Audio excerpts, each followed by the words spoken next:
Welcome to On Texas Football Special Sunday Edition. Gerry Hamilton and CJ Vogel with me. Actually, they're out at the airport in Austin right now. A bunch of players leaving Austin after official visits this weekend. Gerry and CJ out there talking to some guys as they get going. I got to ask y'all first, before we give individual updates on players, okay, any big news or anything that you got from an overall feel of this weekend thus far? Yeah, I think the interesting thing to me is Javon Hilson, first time he's ever been on campus at Texas. He pretty much put Texas over Florida after the official visit. We'll get into that more when we talk about Hilson, but he pretty much said it's Florida State or Texas. I mean, so I guess Florida's stay at the day's end didn't last too long. CJ, what about you? Overall thoughts from guys you talked to so far? Well, of course, just seeing Tanook Hines come on the campus, he was a late addition to the official visit weekend. Late Thursday night, we got word. Obviously, he was on campus Friday, Saturday, Sunday, leaving this afternoon as well. So him adding to this group, of course, was kind of up in the air about when he would officially visit to Texas. Texas getting him in now, kind of a bit of a surprise. And, of course, it sets a good, I guess, getting the staff a good idea of what's to come the next 2 weeks when 18 and 20 official visitors come in respectively over the next 2 weeks. Interesting. So y'all are basically out there. Let's start with Tanook Hines, Gerry, because you were one of the guys that broke the news on late Friday that Hines, the wide receiver out of Spring Decaney, was in town. You caught up with him today. What were his thoughts post official visit in Austin? Yeah, so I would classify that as a Texas lean right now over USC headed into the Notre Dame visit. I think Notre Dame's a player for Tanook Hines. I thought he had a great visit. I think Chris Jackson had a really good discussion with his father last night with Hines' father. I think Texas, Steve Sarkisian, they had really good conversations. They're recruiting him as a wide receiver, but did mention, look, if we need you at corner or defensive back, we'll talk to you about that. Tanook prefers wide receiver, didn't totally rule out playing another position. He wants to be a wide receiver. That's the position he wants to play, but he did not totally rule out playing defensive back. But I thought Texas is in a pretty good spot for him.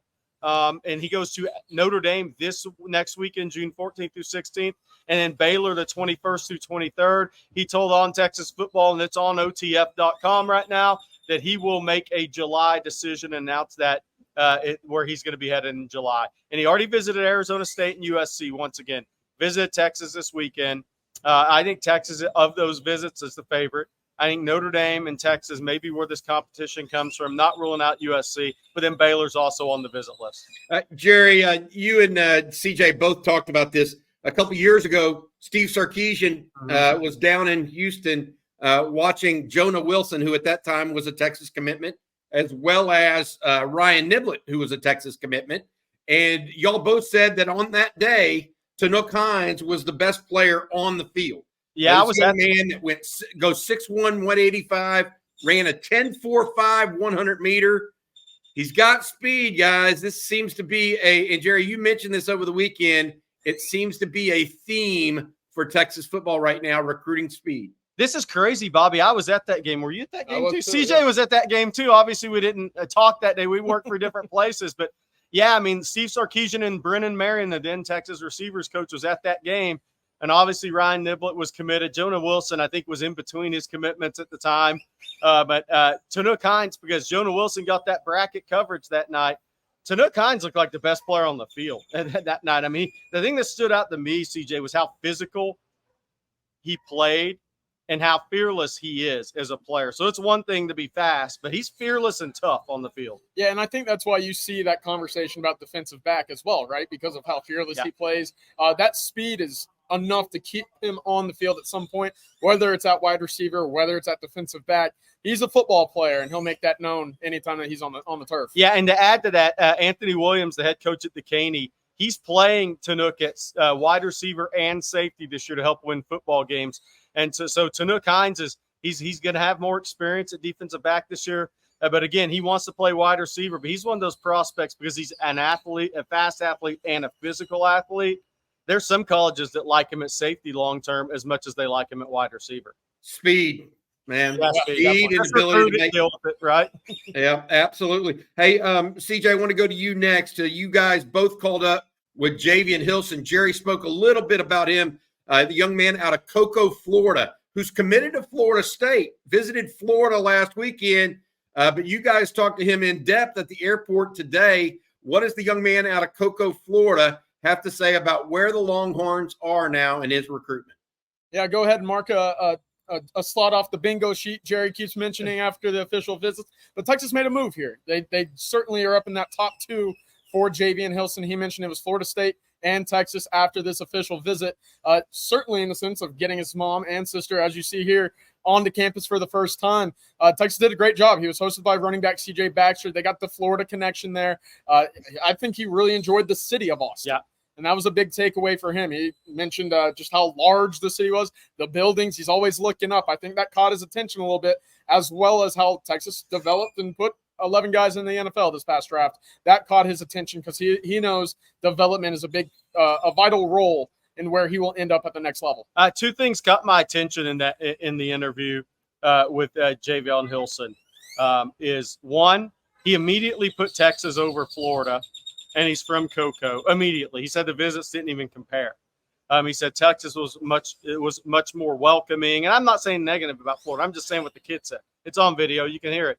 The other thing was, as some people are still interviewing Javon Hilson, I walked over to his mom and introduced myself and asked her what she thought of the visit. And the first thing she said was, I want Javon to come to Texas, but he likes FSU and Texas. So the mom threw it out there that she wants him at Texas.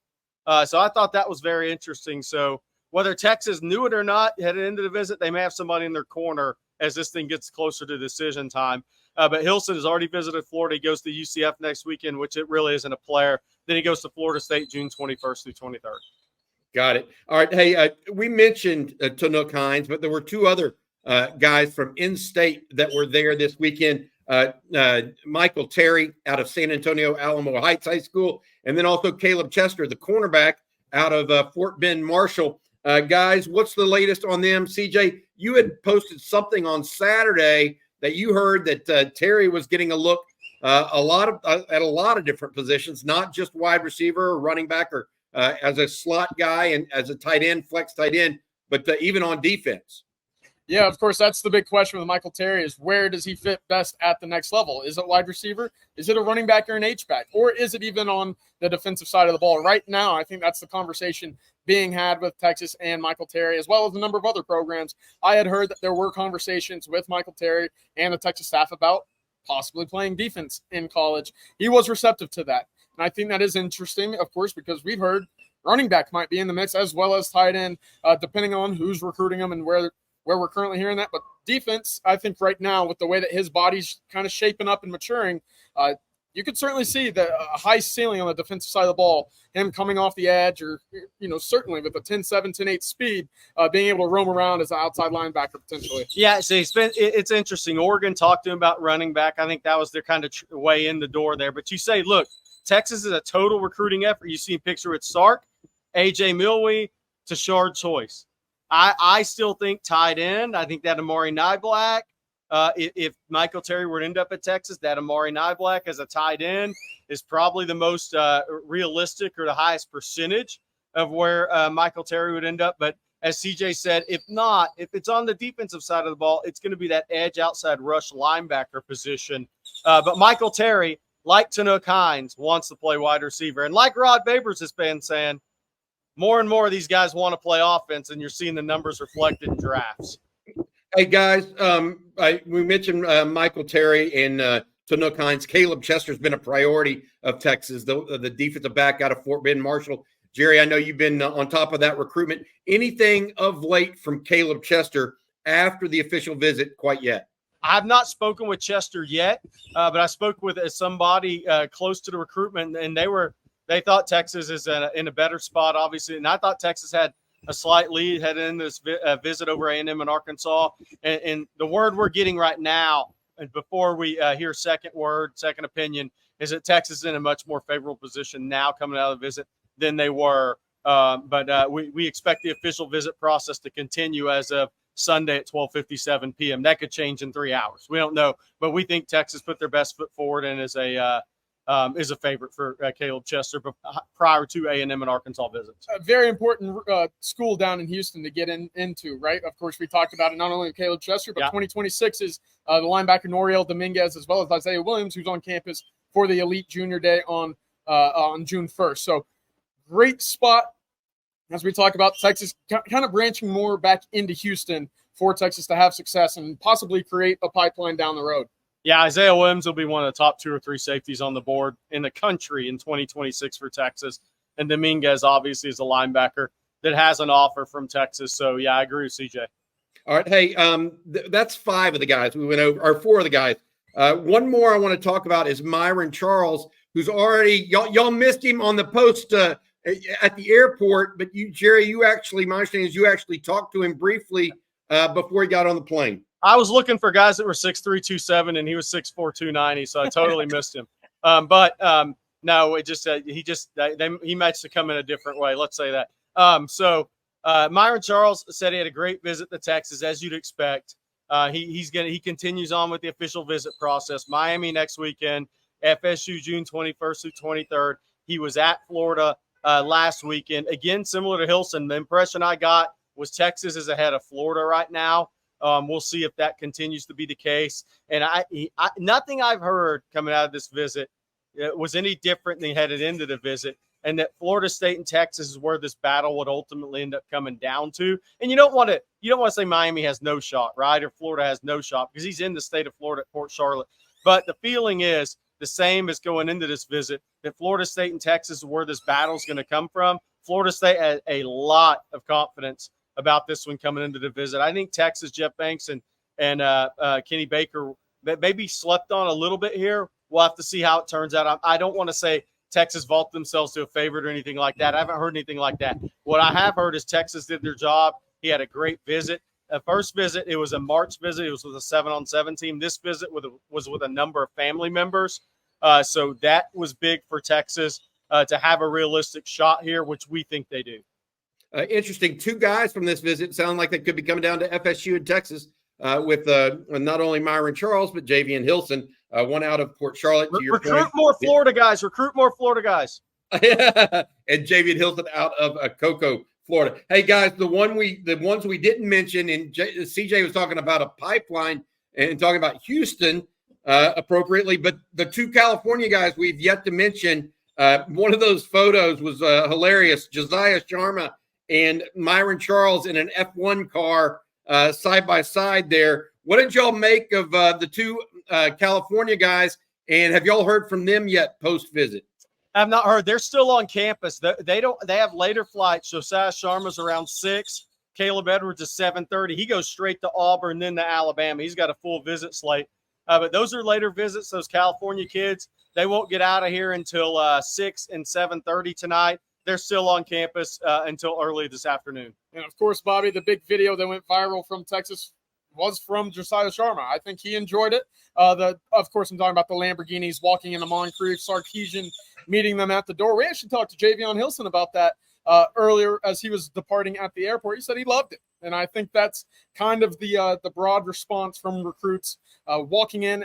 I know fans of opposing programs might have their own opinion.